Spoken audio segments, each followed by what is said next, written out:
भगवान की। श्रीमन नारायण नारायण नारायण बचपन नारायण नारायण ना। बोल विष्णु भगवान बोल बांके बिहारी बोल तुलसा महारानी की। ये बोल कार्तिक मातम की है। 32 33 हो चुका है। लास्ट के 2 है ना। वो 34वां अध्याय आपको सुनाते हैं और सरल भाषा में सुनाते हो। कार्तिक महात्म के ये दोनों आखिरी अध्याय हैं। आप ध्यान से सुने और अपने घर से सुनते रहें। बोल बाके बिहारी बोल तुलसा महारानी की जय।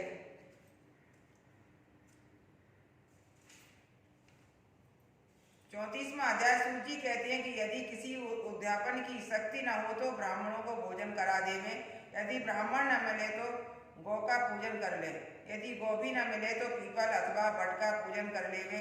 यह सुनकर ऋषि पूछने लगे कि महाराज वृक्ष तो सभी समान है, फिर पीपल तथा बट वृक्ष को ही श्रेष्ठ क्यों माना गया है। तब सूत जी ने कहा पीपल विष्णु का बट है, शिव का तथा विष्णु का बट शिव का तथा पलाश ब्रह्मा का रूप है। फिर ऋषियों ने पूछा कि ब्रह्मा विष्णु तथा महेश शिव यह सब वृक्ष भाव को कैसे प्राप्त हुए। यह सुनकर सूत जी कहने लगे कि हे ऋषियों, एक समय शिवजी पार्वती जी सहित एकांत में विराजमान थे कि उस समय देवताओं द्वारा भेजे गए अग्निदेव द्वारा उनके एकांतवास में कुछ विघ्न उपस्थित हुआ। तब पार्वती ने क्रोधित होकर देवताओं को श्राप दिया कि तुम वृक्ष रूप हो जाओ। तब विष्णु जी गया में जाकर पीपल शिव, काशी में अक्षय वट और ब्रह्मा जी पलाश रूप हो गए। तभी से पीपल और वट का पूजन होता है। तब ऋषियों ने पूछा कि रविवार को पीपल का पूजन नहीं होता है और शनिवार को अवश्य होता है, इसका क्या कारण है, सो भी कृपा करके कहिए। सूत जी कहने लगे हे ऋषियों, समुद्र मंथन के समय जब 14 रत्न समुद्र से उत्पन्न हुए तब श्री विष्णु भगवान ने कौस्तुभ मणि तथा लक्ष्मी जी को स्वयं ग्रहण कर लिया। जब भगवान लक्ष्मी के साथ विवाह करने लगे तो लक्ष्मी जी ने कहा कि भगवान मेरी एक बड़ी बहन भी है, इसका नाम दरिद्रा है, अतः पहले उसका विवाह होना चाहिए।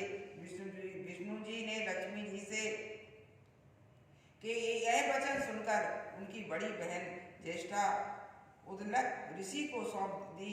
ज्येष्ठा दरिद्रता का काला रंग तथा लाल नेत्र, बिखरे बाल उद्दालक मुनि भगवान की आज्ञा मानकर दरिद्रता को आश्रम में ले गए। वहां आकर दरिद्रता ने देखा कि आश्रम में वेद पाठ तथा हवन हो रहा है। यह देख उसने मुनि से कहा है कि मैं यहाँ पर नहीं रह सकती जहाँ पर चोरी चारी तथा ब्राह्मणों का अपमान होता है। मैं वहीं पर रह सकती हूँ।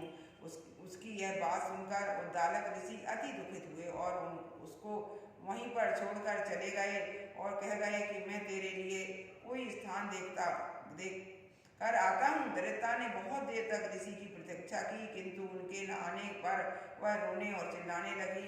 तब लक्ष्मी जी ने भगवान से कहा कि हे भगवान, बहन दरिद्रता ऋषि द्वारा त्याग किए जाने के से अत्यंत दुखित होकर रो रही है, अतः पहले आप उसे जाकर शांत करिए। तब भगवान लक्ष्मी जी सहित वहां पर आए और कहने लगे कि तुम पीपल में निवास करो, पीपल हमारा ही अंश है। जो कोई कार्तिक सुदी पूर्णमासी को पीपल ज्येष्ठा का पूजन करेगा वह तुमको ही प्राप्त होगा और उसके यहाँ लक्ष्मी का वास होगा। जो शनिवार को तुम्हारा पूजन करेगा और सूत लपेटेगा उसके समस्त मनोरथ सिद्ध होंगे, परंतु दूसरे दिन अर्थात रविवार को जो तुम्हारा स्पर्श करेगा वह दरिद्री हो जाएगा। इतना कहकर भगवान अंतर्ध्यान हो गए। सूत जी कहते हैं जो कोई इस कथा को कहता है या सुनता है उसको प्रयाग तथा बद्री का आश्रम तीर्थ जैसा फल प्राप्त होता है और अंत में सभी सुख होकर विष्णु लोक को जाता है। बोल विष्णु भगवान की। श्रीमन नारायण नारायण नारायण।